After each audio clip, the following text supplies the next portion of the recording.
Kari ayam. Assalamualaikum. Ni kita masukkan dulu. Ada cili kering, bawang putih, bawang merah, halia, kunyit. Kita tumis dulu ya. Ini tak berapa panas sangat. Tu dah tu letakkan serai.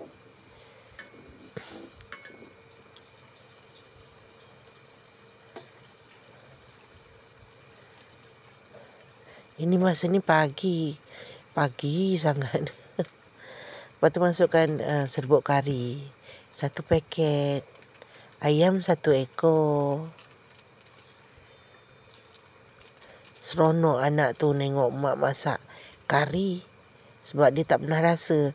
Pagi-pagi dah pergi kerja, tahu-tahu cuba ayam goreng, telur goreng, semua benda digoreng. Apa nak buat lauk-lauk tak sempat. Lepas tu masukkanlah air bagi kari tu masak lah.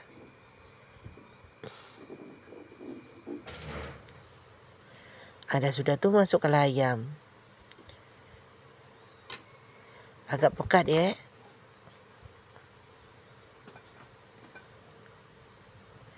Mak guna asam keping, tak ada asam jawa tu, tak ada. Dah ada berapa bulan ni mak tak beli. Pakai asam keping saja. Lepas tu masukkanlah santan sikit, garam, ajino. Lebih kurang macam itulah.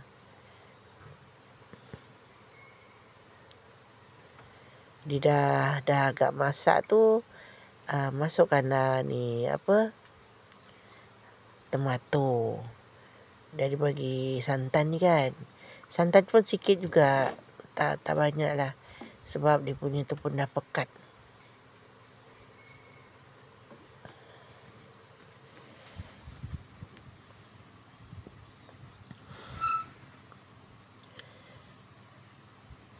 Tunggu ajalah sampai dia masak. Tomato ada masak tu kan. Mak masukkan 4 biji telur. Aduh, sendawa pula. Telur. Yelah, ayam tu bertelur. Dia bertelur dalam periuk. Gitulah lebih kurang. Okeylah ya. Dah sudah.